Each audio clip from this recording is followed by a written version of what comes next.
আমাদের পৃথিবী,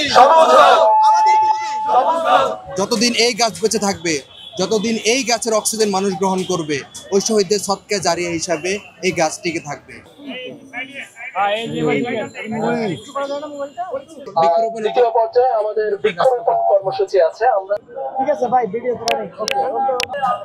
বিপ্লবের মাধ্যমে আমরা আজকে দ্বিতীয় স্বাধীনতা পেয়েছি। সেই স্বাধীনতা যেন কোনো অবস্থাতেই কারো কারণে ব্যাহত হয়ে না যায়, সেটি আমাদের কোনো সরকারের অংশই হোক অথবা বহির্বিশ্বের কোনো চক্রান্তের কারণেই হোক।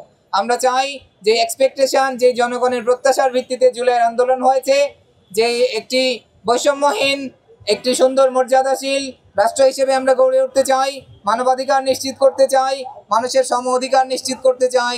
সেইটা যদি না হয়, এই খনি, এই দেশকে যারা আজকে দেউলিয়া করেছে, সেই শয়তানগুলি, সেই দুর্নীতিবাজদের যদি বিচার না হয়, খুনিদের যদি বিচার না হয়, যারা গুম খুন নির্যাতন করে দেশকে জাহান্নামে পরিণত করেছিল, তাদের যদি বিচার না হয়, তাহলে নির্বাচন নামে তামাশা করারও কোনো দরকার নাই। আমরা সরকারের কাছ থেকে সব বিষয়ের পরিষ্কার বক্তব্য পাই না। আসলে বিচারিক প্রক্রিয়াতে তারা কতটুকু প্রোগ্রেস করতে পারবেন, রাষ্ট্রের সংস্কার, যে রাষ্ট্রকে ভেঙে চুরে চুরমার করা হয়েছে, সে রাষ্ট্রের কতটুকু সংস্কার তারা করবেন, তারা আমরা কিছুই বুঝি না। Bangladesh Republic party student council, Republic student কাউন্সিলের পক্ষ থেকে আজকে এই জুলাই শহীদদের আত্মত্যাগ, তাদের উপর সদকা জারিয়ার অংশ বিশেষ হিসাবে আমরা বৃক্ষরোপণ অভিযান কর্মসূচি চালু করেছি। আমরা পুরো বাংলাদেশে 40,000 গাছ বিতরণ করে যাচ্ছি ইনশাল্লাহ। আমরা বিশ্বাস করি যে একটি গাছ শুধু একটি বৃক্ষ নয়, যতদিন এই গাছ বেঁচে থাকবে, যতদিন এই গাছের অক্সিজেন মানুষ গ্রহণ করবে, ওই শহীদদের সদকা জারিয়া হিসাবে এই গাছ টিকে থাকবে। তো সেই জন্য আমরা বিশ্বাস করি বাংলাদেশ রিপাবলিক পার্টি জনগণের পাশে ছিল, জনগণের পাশে থাকবে, এবং বাংলাদেশ রিপাবলিক পার্টি একটি সবুজায়ন কর্মসূচির মাধ্যমে বাংলাদেশে একটি সবুজ বাংলাদেশ, সবুজ গঠনের জন্য বাংলাদেশ রিপাবলিক পার্টি কাজ করে যাচ্ছে এবং ভবিষ্যতে কাজ করে যাবে। জুলাইয়ে অনেকে শহীদ হয়েছে, প্রায় 2000 ভাই আমাদের শহীদ হয়েছে, ভাই এবং বোন।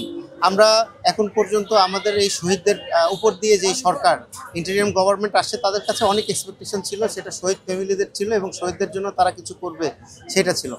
তো আমরা চাইছিলাম ইনোভেটিভ কিছু একটা করতে। আপনি কিন্তু জানেন যে সদকায়ে জারিয়া এমন একটা জিনিস, এই গাছ যতদিন পর্যন্ত বেঁচে থাকবে, তার শ্বাস প্রশ্বাসের সাথে শহীদদের দোয়া হবে।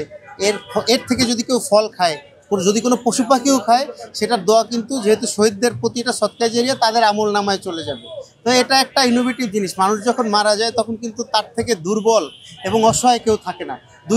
তিনটা জিনিস আছে যেটা খুব কাজ করে, সেটা হচ্ছে নেক সন্তান, সদকায়ে জারিয়া, এবং মনে করেন যে আপনি যদি কোনো ভালো কাজ করে থাকেন, কেউ যদি আপনার জন্য দোয়া করে, এই তিনটা, এর মধ্যে সদকায়ে জারিয়া একটা। আমাদের ইসলামিক ধর্মবোধ থেকে যে মানুষ মারা যাওয়ার পরে অনেকটা অসহায় হয়ে যায়, তো তাদের দোয়ার জন্য এটা করা একটা ইনোভেটিভ জিনিস।